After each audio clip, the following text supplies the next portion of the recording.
Assalamualaikum warahmatullahi wabarakatuh.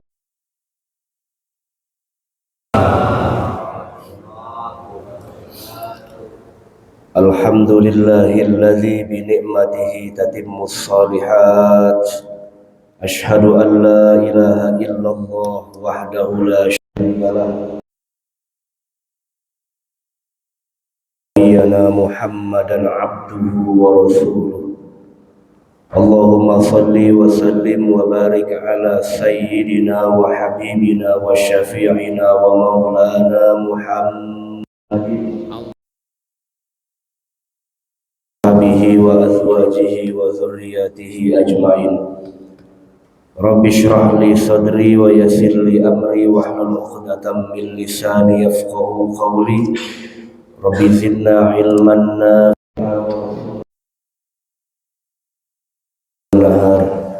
Bismillahilladzi la yadurru ma'asmihi syai'un fil ardi wa la fis samai wa huwas samiul alim.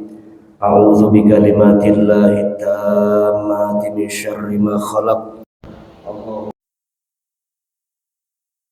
Allahumma wa bika nahya wa bika namut wa ilaikan nusyur. Allahumma inna nas'aluka khaira hadzal yawm wa khaira ma fihi wa na'udzu bika min syarri hadzal yawm wa syarri ma fihi. Allahumma faqad qala Allah ta'ala fi kitabihil karim. A'udzu billahi minasy syaithanir rajim. Bismillahirrahmanirrahim. Qul bi fadlillah wa bi rahmatihi fabidzalika falyafrahu. Wa qala ta'ala aidun 'azza min qail qalu subhanaka la ilma lana illa ma 'allamtana innaka antal alimul hakim. Wa qala an-nabiy sallallahu alaihi wa min husni islamil mar'i tarkuhu ma la ya'ni. Shadaqallahul azim. Para jamaah sekalian, jamaah salat subuh dan juga kajian ahad subuh Masjid Quba yang insyaallah dirahmati Allah. Pagi yang mulia ini, karena atas izinnya Allah, atas karunia-Nya, sehingga kita bisa melaksanakan satu kewajiban kita, yaitu salat subuh berjamaah, dan juga dilanjutkan. Mohon kepada Allah Subhanahu wa taala, semoga rangkaian ibadah kita, baik salat subuh berjamaah, niat kita thalabul ilmi, senantiasa diterima oleh Allah Subhanahu wa taala. Selawat teriring Sayyidul Mawjud, baginda Rasul Nabi besar Muhammad sallallahu alaihi wa alihi wa sahbihi wasallam. Mari kita awali kembali dengan membaca Ummul Quran suratul Fatihah. Semoga apa yang menjadi niat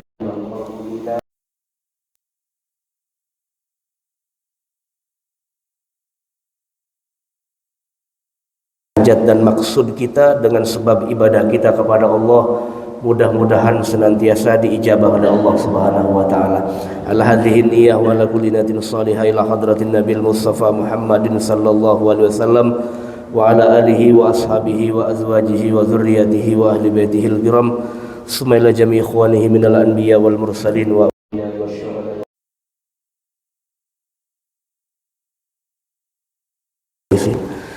jami'il malaikatil muqarrabin wa khususan ila muallifi hadzal kitab wa ila jami'i walidina wa ila jami'i masyayikhina wa asatidina wa asatidatina wa wal muslimat wal mu'minina wal mu'minat bi barakatihim syai'un lillahi lahum. Al-Fatihah. A'udzu billahi minasy syaithanir rajim. Bismillahirrahmanirrahim. Alhamdulillahi rabbil alamin.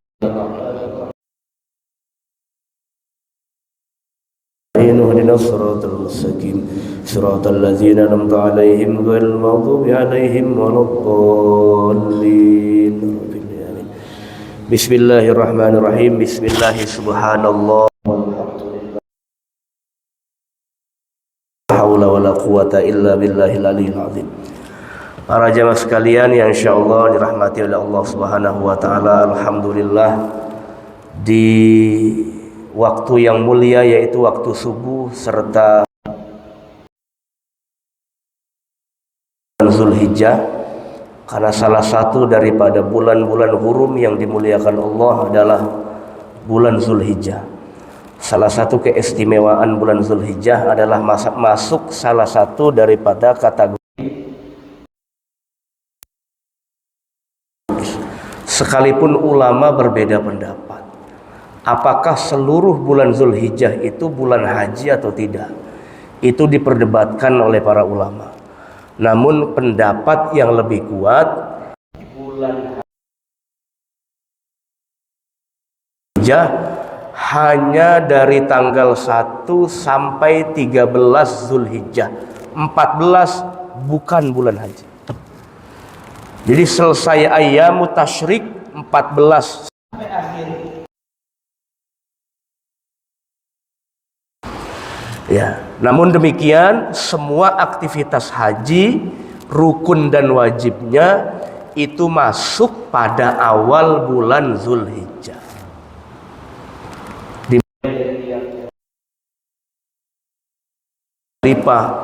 Kemudian pergi ke Jamarat, melaksanakan melontar jumroh Aqobah, terus tawaf ifadah, sa'i dan selesainya itu semua ada di bulan Zulhijjah. Dan bulan Zulhijjah ini merupakan satu bulan ya, peristiwa millata Ibrahim tercatat di bulan ini. Jadi tidak semua syariat Nabi Muhammad itu murni tajarrud atau pure adalah syariat yang baru dibawa oleh Nabi Muhammad, tidak. Karena ada firman Allah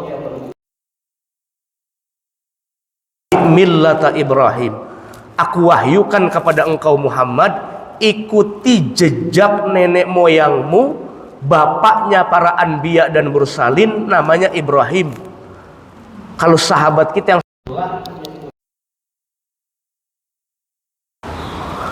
ikutilah milahnya Nabi Ibrahim. Salah satu syariat besarnya Nabi Ibrahim adalah syuri'al hajju fi hadzal syahr. Disyariatkan ibadah haji di bulan ini.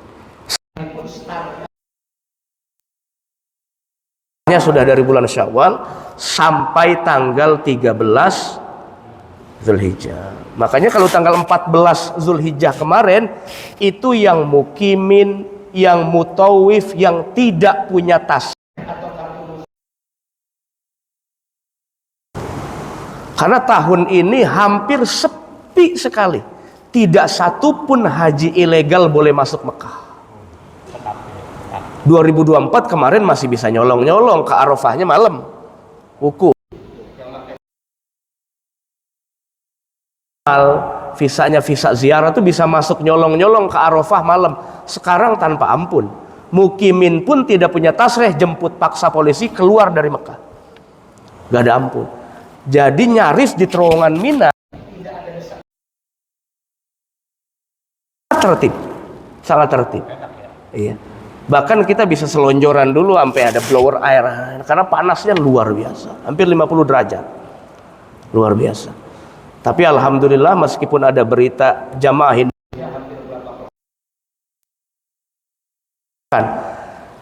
menuntun orang tua ibu dari Muzdalifah sampai ke Jamarat, hampir 7 kilo jalan kaki. Itu masya Allah. Kalau saya logikakan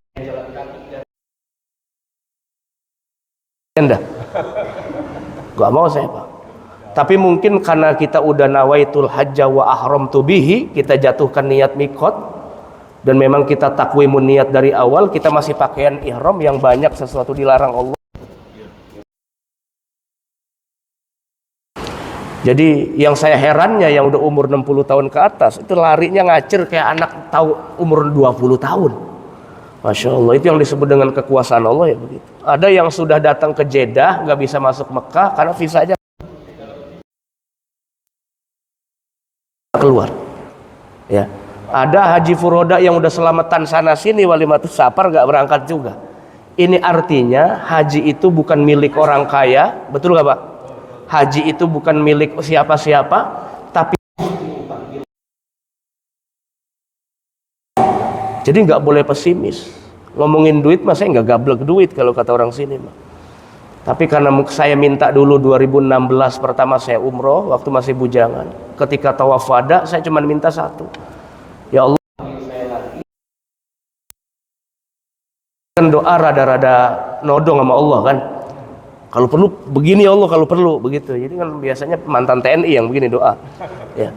Jadi saya minta dipanggil lagi, ya Allah mau kapan waktunya terserah engkau. Karena kalau mikirin daftar haji sekarang 30 tahun. Jadi kalau kita pikirin stres juga. Mungkin karena wasilah orang tua, saya jadi bisa digabung bareng dengan orang tua. Dan betul pure murni saya di sana memang mengabdi kepada orang tua. Dari tawaf ifadah, dari kemudian tuntun ibu saya. Jadi semua saya tuntun ibu saya, baik dari jalan dari Musdalifah sampai ke Jamarot, semuanya sampai ibu saya kakinya nggak kuat, semua melontar jumroh dari tanggal 11 sampai 13 saya yang badalkan. Tua udah begitu aja niat saya, nggak ada yang lain-lain. Kalau niatnya belanja mulu mah koper saya meleduk Pak, karena belanja doang di sana. Gitu. Jadi tergantung niatnya, itu yang disebut dengan riwayat Umar bin Khattab ya, bahwa apa saja ibadah. Kalau niatnya dari awal emang udah bawa duit realnya banyak, ya habis di sono. Ya belanja mulu. Ke masjidnya enggak, ke haramnya enggak, ke Masjid Nabawi enggak, ke Raudhah enggak. Ya enggak juga, karena sekarang ke Raudhah pun pakai aplikasi, enggak bisa. Harus punya barcode, nanti dicek oleh petugas baru bisa masuk Raudhah. Kalau enggak bisa masuk. Masuk pelataran Masjidil Haram pun harus pakai ihram. Kalau enggak pakai ihram, Bapak harus lantai 2. Itu kebijakan itu sudah ada dari 2022 pasca Covid. Raudhah kapan saja bisa berebut. Kalau sekarang nggak bisa. Ke Hijr Ismail pun sangat ketat sekali. Jadi ini meminimalisir terjadinya izdiham atau desak-desakan, dan juga oknum-oknum yang mungkin visanya bukan. Maksud saya, ibadah apa saja semuanya sebetulnya baik, mulia. Tapi kalau Bapak caranya tidak baik, maka akan mencoreng nilai ibadah. Maksud saya begitu Pak. Ini salah satu contoh ya, contoh yang saya ketemu di lapangan. Sunnah atau wajib? Sunnah atau wajib Pak? Nah dalam hadis, apakah Nabi menganjurkan berdoa di Hajar Aswad? Enggak Pak. Yang dianjurkan banyak berdoa dan Rasulullah, saya ingin sholat di dalam Ka'bah. Nabi bilang, sini, sholat saja di sini, karena ini sama seperti sholat di dalam Ka'bah. Itu makom ijabah. Di Multazam, itu makom ijabah. Di Hajar Aswad, siapa yang nyuruh? Sunnahnya hanya takbil dan istilam. Takbil nyium, ya istilam ya pegang saja, karena riwayatnya ada dua. Nabi pernah nyium, Nabi pernah pakai tongkat. Mengejar dan mencari Hajar Aswad, tapi sampai nyikut-nyikut tangan orang, nyikut muka orang, sampai berdesakan, sampai dehidrasi, menciumnya haram.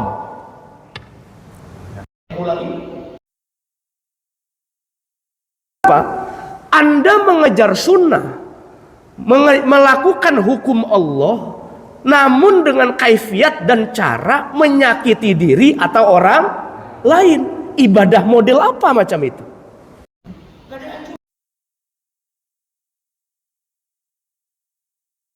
Tapi faktanya orang-orang kulit hitam Pakistan dan Bangladesh itu begitu Pak. Ngejar sunnah nyekek orang, ngejar yang sunnah nyikut orang. Kenapa? Takut malu pulang. Semuanya dinilai Allah apa dinilai orang? Ini yang sekarang kadang-kadang Masya Allah. Ya, kayak gengsi dong saya jauh-jauh ke sono pulang kagak begini lah. Anda dari awal sudah ria'an nas. Sudah yuraun. Andainya ayat-ayat haji itu bilangnya begitu, walillahi alan nas, murnikan niatnya hanya kepada Allah. Ibadah yang paling rentang riya haji, paling rentang.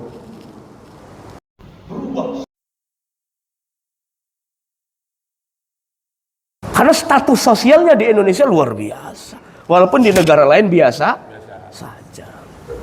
Ini yang harus dimurnikan, ya, harus dimurnikan, diluruskan dan semuanya.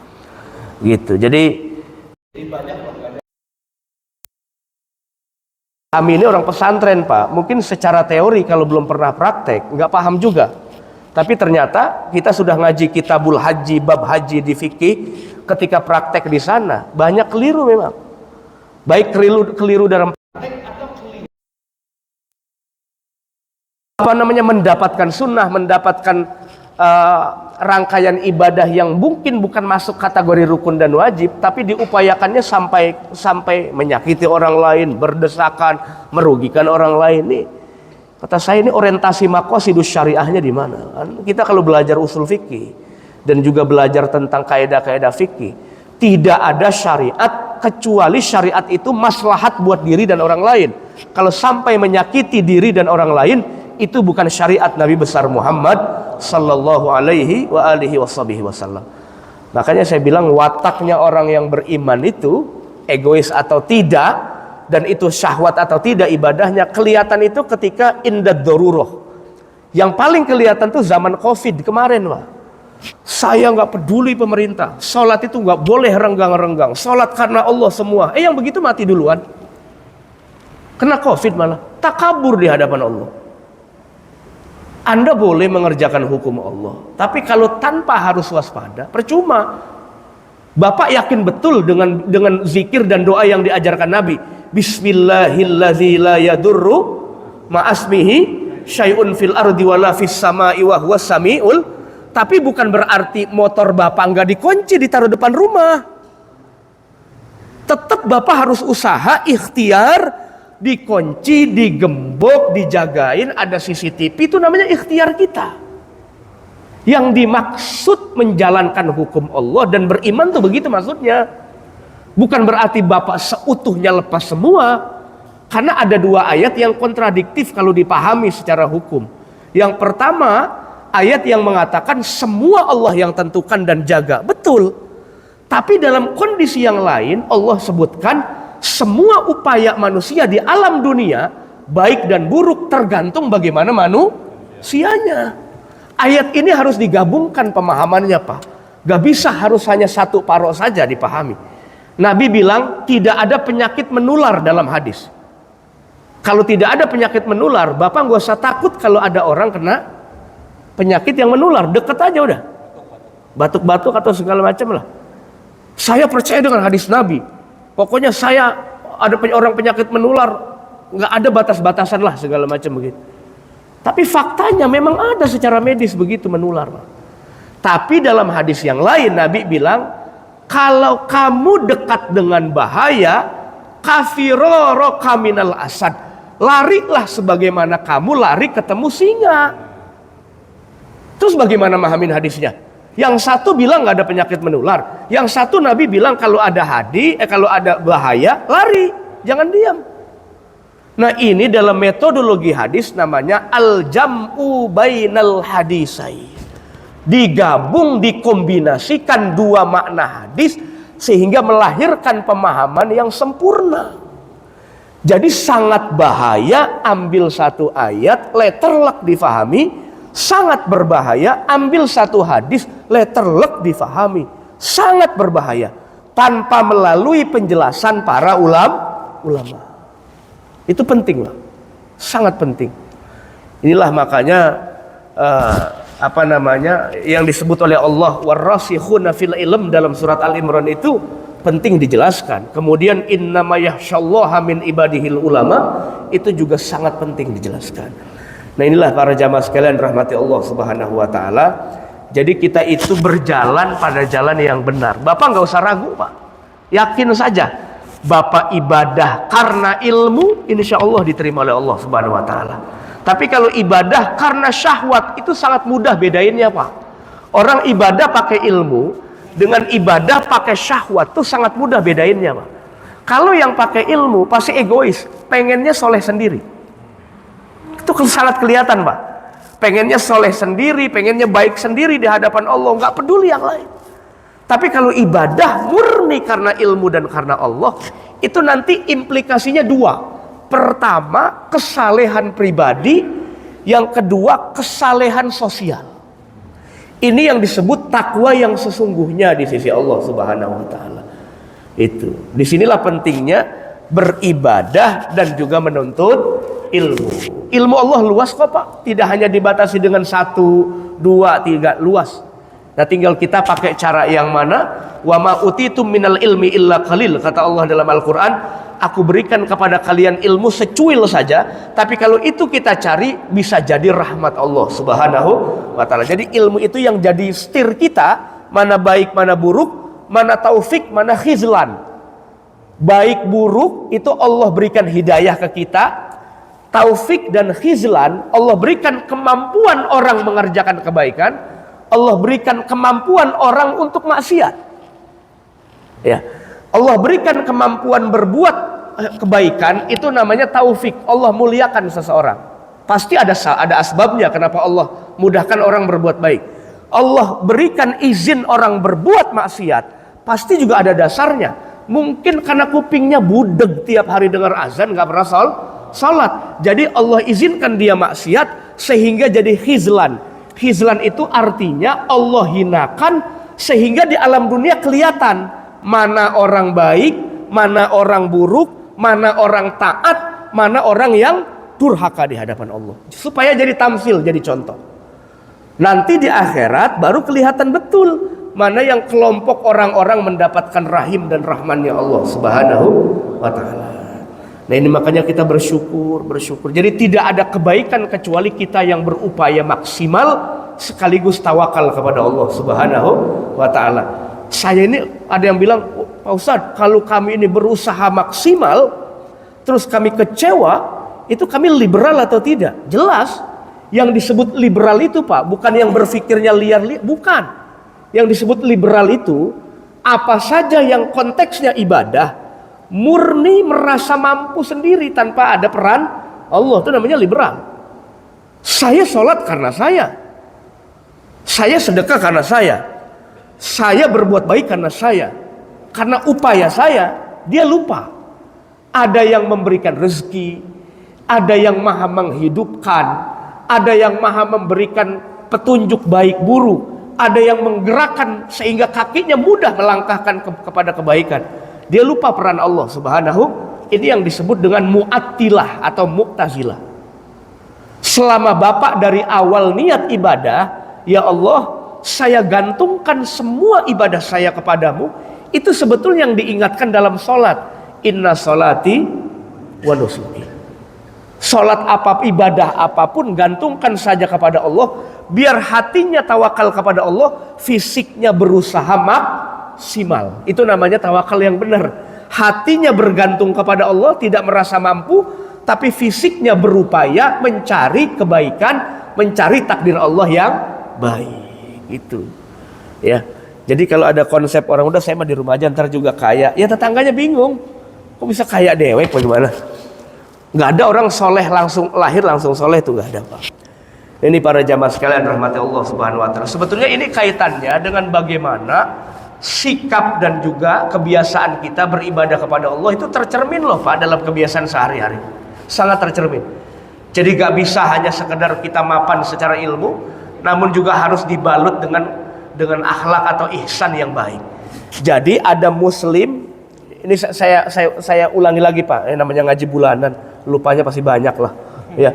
Jadi ada mukmin, ada muslim, ada muhsin ya. Ada mukmin, muslim, muhsin. Mukmin ini man amana billah wa malaikatihi, seterusnya. Muslim man aslama bisolatihi wa zakatihi, dan seterusnya.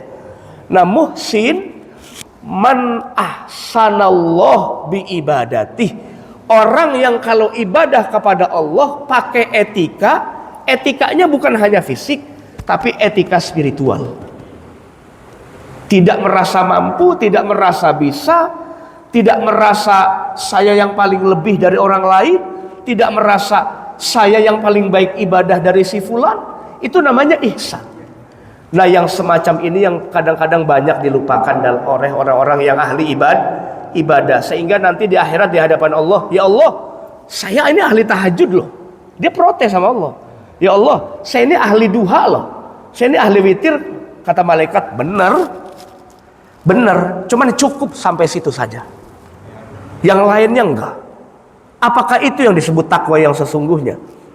Nah, ini yang penting, sebetulnya banyak PR dari kita. Jadi orang sekarang ini bukan sedikit orang yang ibadah, banyak Pak. Bukan sedikit orang yang berilmu, banyak. Tapi sedikit yang bisa sampai belajar pada tahap muhsin. Al-ihsan indallah, al-ihsan indan nas. Berbuat baik kepada Allah dalam konteks ibadah. Jadi ibadah implikasinya dua. Maslahat untuk dirinya di hadapan Allah, maslahat untuk dirinya di hadapan manusia. Sempurna sudah sempurna. Ini yang orang paling baik di sisi Allah Subhanahu wa taala. Nah, para jamaah sekalian rahmati Allah Subhanahu wa taala, saya ingin ingatkan kembali ada hadis yang bunyinya begini. Qalbul mu'min fi isba'aini min asabi'ir rahman. Hadis ini problematis karena sifatnya teologis, ya. Ini hadis yang banyak diperdebatkan oleh para ustadz, banyak banget.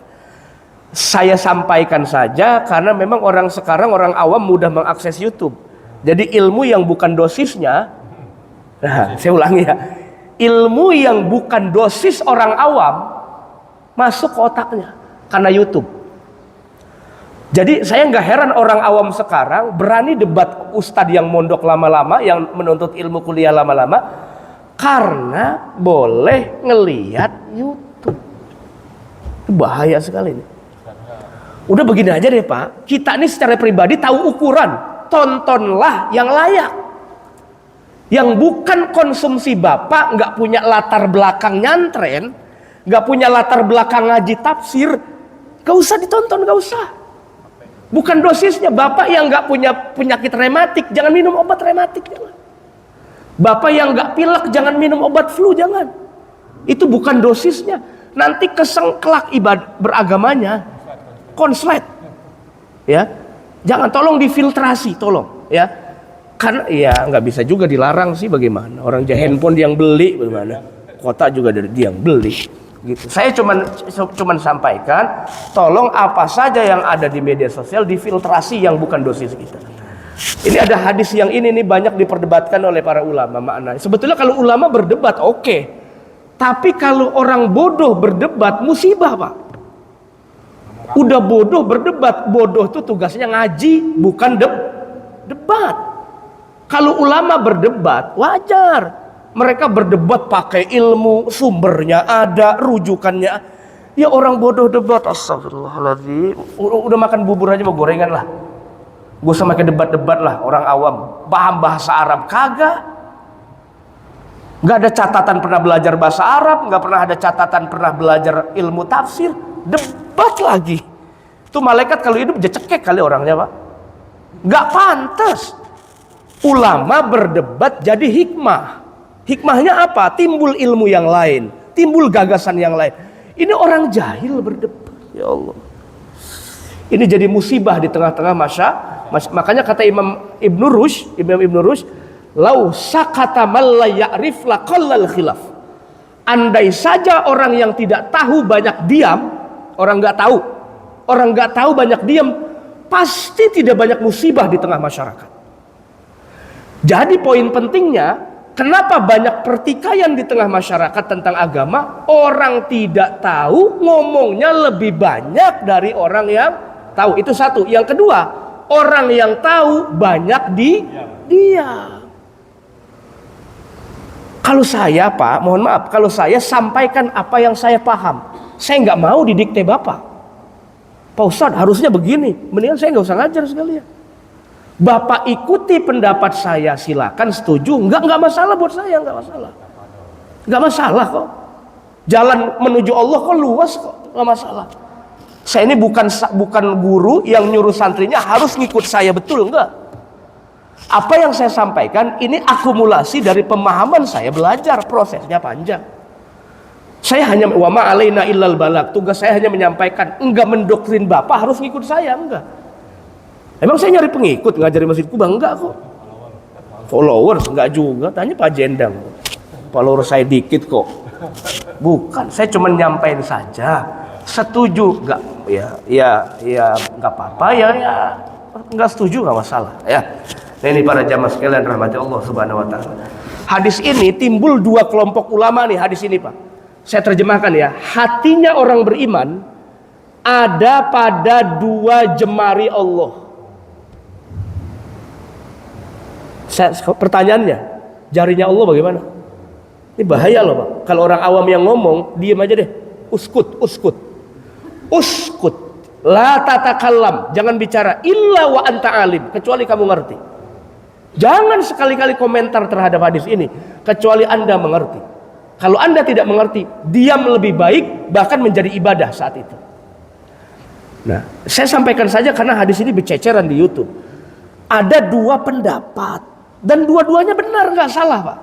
Satu pendapat kelompok Ibnu Taimiyah yang mengatakan betul ada jari Allah tapi tidak sama dengan manusia. Enggak begini, enggak seperti ini. Kenapa? Karena ada ayat lain, laisa kamislihi syai'. Udah titik, enggak boleh ditafsirkan. Ya. Nah, ada kelompok yang lain yang mengatakan yang disebut dengan jari jemari dalam hadisnya sahih loh Pak. Itu bukan jari.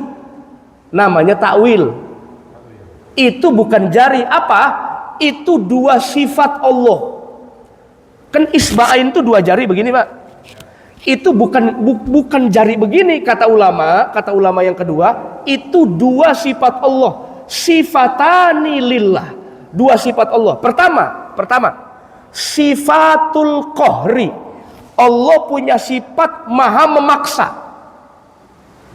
Yang beriman bisa dipaksa jadi kafir, yang kafir bisa dipaksa jadi beriman. Karena hati manusia milik Allah.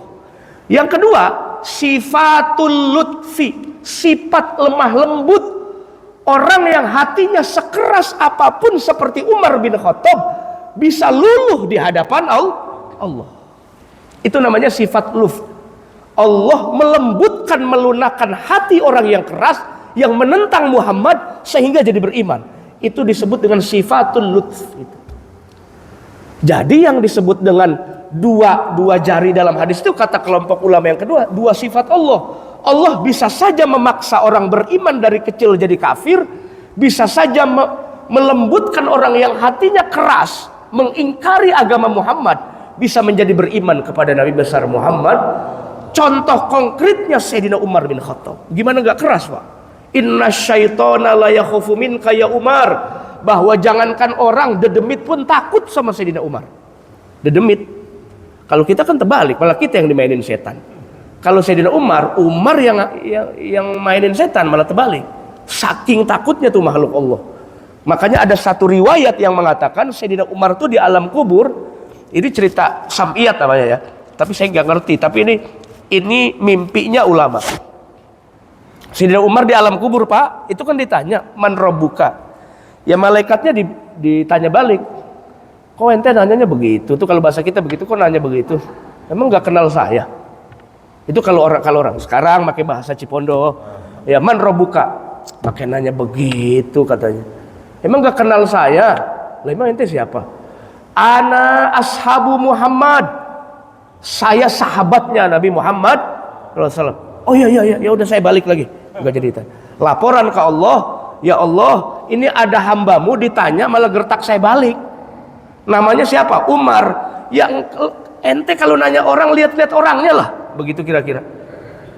Lihat-lihat orangnya lah. Itu Umar loh, orang paling garang di Quraisy, tapi saya luluhkan hatinya supaya memperjuangkan agamanya Nabi Muhammad. Jadi kalau nanya orang lihat-lihat orang, jangan salah kamar. Kira-kira begitu kalau bahasa sininya. Sebetulnya poin pentingnya bukan itu, Pak. Poin pentingnya, apakah semua di alam kubur ditanya? Enggak, Pak. Kalau semua alam kubur ditanya, Nabi Muhammad ditanya enggak? Masa Nabi Muhammad ditanya bagaimana? Orang pertanyaannya aja man Nabi Yuka. Bagaimana? Jadi poin pentingnya, ada kekasih Allah yang nanti udah santai-santai saja di alam kubur, nggak akan ditanya. Nah, salah satunya adalah orang-orang yang imannya selamat, Islamnya juga selamat. Insya Allah nanti tinggal uncang angge kalau bahasa. Nanti di sana udah tinggal nikmat saja. Ya, itu. Ya, kita husnuzon saja Pak kepada Allah. Meskipun kadang-kadang datang ke kubahnya pas qomat baru datang, ya kan? Enggak qobliyah subuh dulu setelah sunnah fajar, nggak apa-apa. Masuk surga nggak apa Ustaz, saya ke masjidnya pas qomat. Masuk cuman belakangan yang. Kenapa? Karena pas qomat baru datang, pas qomat baru datang sholat berjamaah, nggak apa-apa namanya. Saya sholat zuhur jam 2 itu awal waktu bukan Pak? Hah? Zuhurnya sekarang jam berapa Pak? Zuhurnya jam 12 kurang berapa? Kurang 3 menit ya Pak Haji? Kurang 3 menit. Nah, itu namanya awal waktu kan. Nah, sekarang saya tanya, sholat zuhur 1:30 awal waktu bukan? 1:30 atau jam 2 deh, jam 2 awal waktu bukan? Kadang-kadang nih orang yang sholatnya awal waktu ngelihat orang yang jam 2 baru sholat, jam segini baru sholat, rontok pahalanya, merasa lebih baik. Itu begitu aja dosa tuh Pak. Hatinya tolong dijaga hatinya. Jam segini baru sholat, dalam hatinya mau ngomong begini, gue dong sholat zuhurnya 11:30 lah, kagak sah, belum masuk waktu itu mah ya. Saya dong, pokoknya kalau udah saya merasa lebih baik, saya jangan ngarep deh. Dibilang Allah memang ngelihatnya apa ngelihatnya hati manusia. Nah, dari dua pemahaman ulama tadi Pak, timbullah kalamnya ulama ya. Saya nggak sampaikan banyak, kalamnya ulama simple saja. Begini kata Imam Abu Thalib Al-Makki. Ini bukan orang Mekah, bukan, tapi namanya Al-Makki karena lama tinggal di sana. Falau qallaba qulubuna anit tauhid kama yuqallibu jawarihana fiz dzunub. Allah itu Pak, nah Allah itu ketika mengizinkan seseorang jatuh dalam maksiat, astagfirullahaladzim, jatuh dalam maksiat nih, ya nggak ada kan orang murni dari maksiat Pak, nggak ada, ya cuman ditutup saja aib kita oleh Allah. Ketika kita jatuh dalam lubang maksiat, secara tidak langsung, ini kata Imam Abu Thalib Al-Makki, secara tidak langsung Allah telah memalingkan hatinya dari tauhid. Secara tidak langsung Allah telah memalingkan hatinya dari tauhid kepada Allah. Ini fisiknya jatuh. Maksiat itu kan ada dua, maksiat zahir, maksiat batin. Nah, jadi orang yang sudah terlanjur jatuh dalam maksiat, secara tidak langsung, kata Imam Abu Thalib Al-Makki, Allah telah memalingkan hatinya dari tauhid kepada tidak bertauhid. Cuma nggak sadar. Ini yang bahaya. Berarti Pak, satu langkah orang berbuat maksiat, maka satu langkah juga hatinya imannya jauh dari Allah. Dua langkah dia melangkah kepada maksiat, maka dua langkah kalbunya semakin jauh dari tauhid. Tiga langkah dia berbuat maksiat, maka tiga langkah jauh hatinya dari tauhid kepada Allah Subhanahu wa ta'ala. Semakin banyak dia berbuat maksiat, imannya semakin luntur dalam kalbunya. Artinya ya, iman kita kuat atau tidak tergantung bagaimana kita nih secara fisik mampu memanage, menahan al-kaffu anil ma'asi, menahan diri dari jatuh kepada lubang maksiat. Nah, timbul pertanyaan, Bapak kalau baru pengen doang nih, saya kayaknya pengen berbuat maksiat, baru pengen doang, jadi dosa nggak Pak? Nggak ya? Nah, sekarang saya balik. Bapak baru pengen, ya Allah, saya nanti pengen sholat duha yang sempurna 8 rakaat. Baru pengen tuh. Dicatat nggak Pak? Masya Allah itu. Ya, itu rahmatnya Allah Pak. Baru pengen dicatat, tapi kalau maksiat, baru pengen nggak dicatat. Nah, poin pentingnya, iman yang dalam hati itu, yang bisa memang betul yang jaga Allah sesuai hadis tadi, bahwa hatinya orang beriman ada dalam kuasanya Allah. Namun stabilitas iman itu terjaga atau tidak, kemudian kita ini bisa terjerumus atau tidak, tergantung bagaimana manusia memanage tubuhnya ini. Jadi ini tuh ibarat motor, kendaraan dikasih Allah. Ini representasi dari apa yang disimpan dalam kolbunya. Jadi Allah tuh bagaimana prasangka hambanya. Pernah dengar hadisnya? Innallaha ma'inda zanni. Jadi Allah tuh bagaimana prasangka hambanya. Saya kayaknya susah mulu ya Allah. Jadi susah. Ini yang buat orang kadang-kadang rada takut ke tanah suci itu, jika apa saja yang kuucap jadi. Tapi memang benar sih. Saya 2 kali Pak ngalamin kejadian begitu kemarin. Bukan saya, tapi depan mata saya. Jadi ada orang udah berkali-kali ke Mekah Pak Haji, depan keluar Masjidil Haram, depan Zamzam Tower, ngomong begini, udah engkong ikutin saya aja, saya mau udah sering kemari. 3 jam muter Pak, nggak keluar-keluar. 3 jam, dari jam 9 sampai Johor baru tahu jalan keluar. Itu gara-gara ngomong begitu. Iya, udah saya mau udah berkali-kali kemarin, ikutin saya aja kalau mau pulang. Begitu. Akhirnya bener 3 jam muter. Udah panas, pakai pakaian ihram, udah nanya askar ke sana sini, tetap nggak bisa keluar. Itu yang maksud saya, ucapan dengan fisik ini itu cerminan apa yang kita simpan di dalam kalbu kita. Nah, akhirnya ayu syai'in kunna nasna. Apa yang mesti kita upayakan supaya yang dalam kalbu kita ini iman tidak runtuh, tidak rontok, dan fisik kita bisa kita tahan dengan maksimal. Maka yang paling harus kita lakukan adalah bahwa iman yang ada dalam kalbu itu kan, iman manusia dengan malaikat beda. Kalau malaikat selalu naik, kalau manusia turun naik begitulah, bunglon ya, naik turun. Nah, salah satu upayanya adalah jagalah fisik jawari, ini motor atau kendaraan yang Allah kasih ini, badan ini kan, jagalah fisikmu selalu taslim pada perbuatan yang baik. Taslim itu apa ya?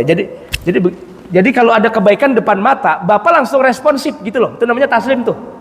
Jadi kalau ada kebaikan depan mata, Bapak paksakan badan kita ini direspon. Jadi kenapa banyak orang itu kebaikan sudah di depan mata tapi enggan?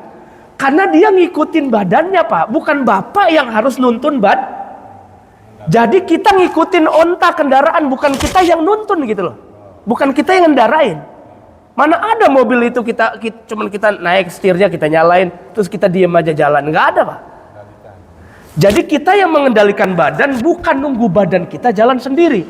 Nah ini yang kata ulama, salah satu menjaga stabilitas iman itu, sehingga kolbu kita ini tidak melenceng dari yang lain. Jagalah fisik, ketika ada kebaikan di depan mata, entah panggilan azan, panggilan mengaji dan semacamnya, paksakanlah diri kita ya untuk bisa jatuh pada perbuatan yang baik. Tapi ingat, paksa itu dalam tanda kutip. Kita ingat sabda Nabi, wa ma nahaitukum anhu fantahu wa ma amartukum bihi fa'tu minhu mas tata'tum. Apa yang aku larang, jauhilah sejauh-jauhnya. Apa yang aku perintah, kerjakan semampunya. Ya, jadi sesuai dengan kadar kemampuan kita. Jangan, maksud saya dipaksakan itu lihat kondisi. Bukan berarti Bapak harus memaksakan berbuat, enggak, lihat kondisi. Kalau Bapak memang punya duit segitu-gitunya buat keluarga, jangan disedekahkan semua, bini ngomel Pak. Kudu ada juga disisain di rumah maksudnya. Jadi jangan dipaksakan, lihat kondisi kita. Besar atau kecil, yang penting buat Allah ikhlasnya. Cuman ini yang dijadikan dalil orang untuk sedekah cuman 2.000 perak.